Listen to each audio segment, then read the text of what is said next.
So thank you so much for coming on. We have a little something we whipped up that I am super nervous about. We didn't bake. We didn't tell them we cooked something. We didn't cook anything. So I was talking to my mother.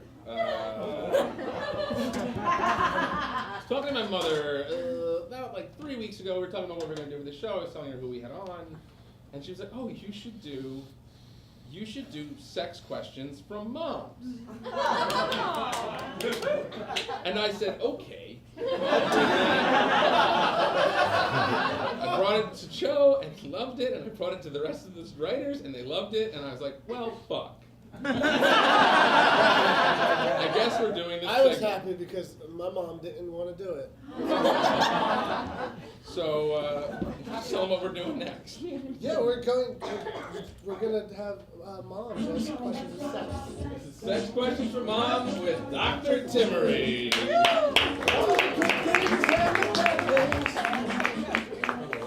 Let's see what the first one is.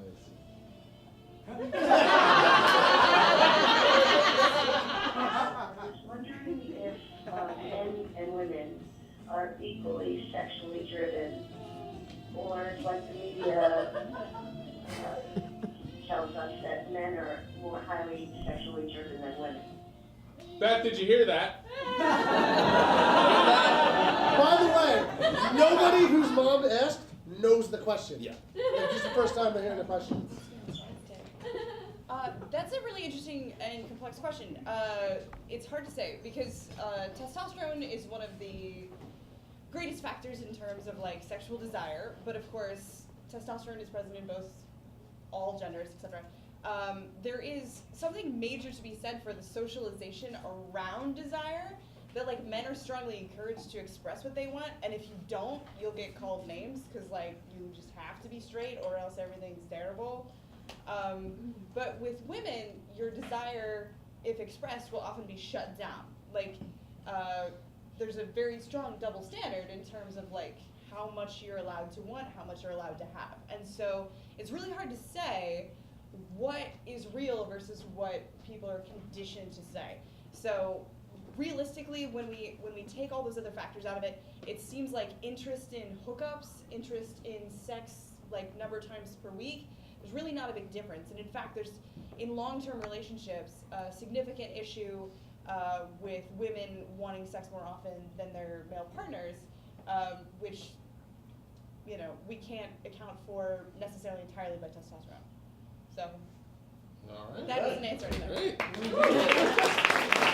Beth, you can tell your mom now. Sure. All right.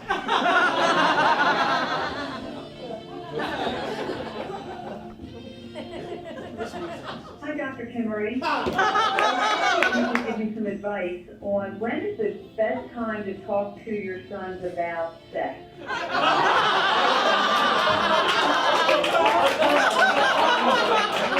Is it too late?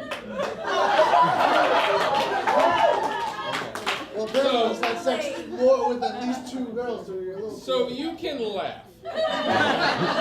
But that question she asked is technically accurate because we've never talked about sex. When I was 13, she threw me a book. I was sitting on my bed, and I was playing Super Star Wars for the Super Nintendo Entertainment System. And she threw me a book that said, "What's Happening to My Body? A Book for Boys." She said, "Let me know if you have any questions." That makes sense, the whole Star Wars, and she was like, oh shit. And then you throw a book about sex on them. Yeah, because I was kept being too cool. He's having too good of a time. Let's make this weird. Your Star Wars brings all the girls together. That's right. So I get the other question is when is it too late to talk to a child? Oh, because of that.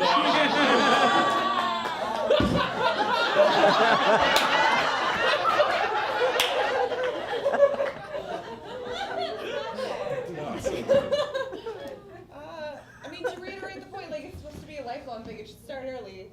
It's never too late. Yeah! Very good. Now it's Pee-wee's Playhouse. That's right. But if the secret word was Pee-wee's Playhouse. Thank you, Timaree. Where are you guys on that? I did it. All right. So it's lifelong. Start early, Mom. If I have a kid, I'm throwing them at you. You're doing it because you get a do-over. All right.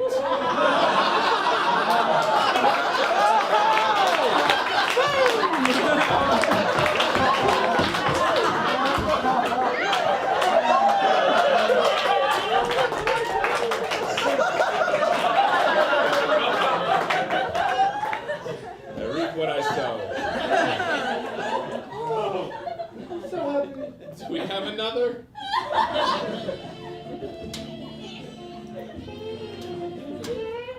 Having been celibate for so long, wondering what would be the process for preparing to visit an old lover.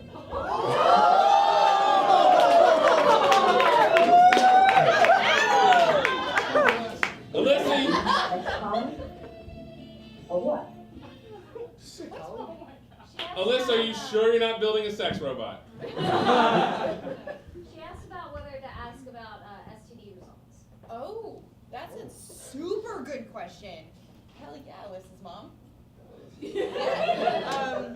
Okay, this is a super legitimate question. I actually have no idea how old she is, but She's 65. okay, fantastic. So one of the interesting things about STI rates, specifically HIV, is that the fastest growing group is elderly. Because they are not used to safer sex as de rigueur. Like, people who like grew up in the 80s, like, you know. Sweat at it. You know the 80s.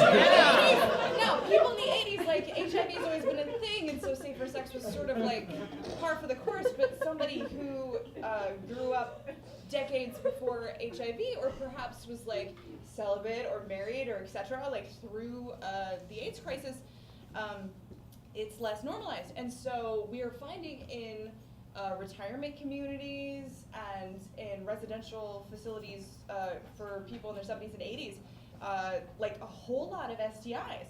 And so it's a really actually super important conversation to have, because they're all cooped in together like a freshman dorm. And none of them are using protection because they're not going to get pregnant. So, super important. So I would definitely have her talk to her physician about getting tested and talk to any potential partners about it. There are lots of options too that you don't have to go somewhere for it. You can have a test sent to your house, and you can make a date out of it, and you can both like do your test together and send it back in, and then you get your results, and then it's real romantic. I just came up with an amazing video segment for us.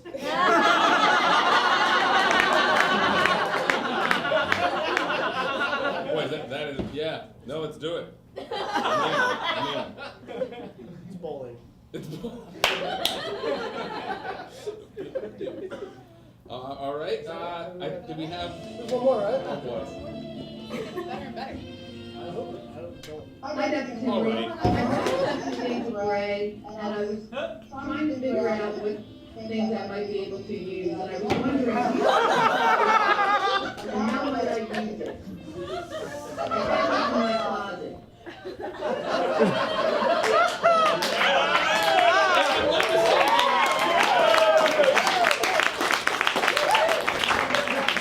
I believe my mother's asking about BDSM. I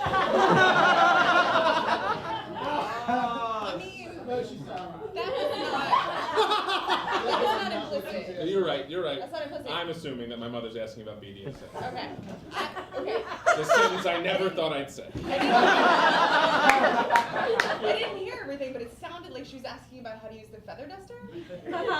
Okay, because that's not like inherently like a pain-inflicting device. Although you could definitely make it some sort of like humiliation thing. You could like stick it in somebody's butt and make them walk around with that. Just do some kind of role play where they're doing like house cleaning, serving stuff. Like that's a pretty common role play scenario. I just would encourage her to be creative in general. When you're thinking about holes. The only concern I would have with that is to make sure, because that looked like, I don't remember, but if the base was made out of wood, she wants to cover that with some kind of like condom, because otherwise it's a really porous thing. As You don't you know do. what's in there. Yeah, if it was metal, you know, you could just like wash that off. If it was silicone, you could like put it in a dishwasher. But wood is porous, as you know. So if you're gonna, Good to know. Good to know. Don't put it in the dishwasher. Or I'm never coming home. Thank you so much. Thank you so much, Dr. James.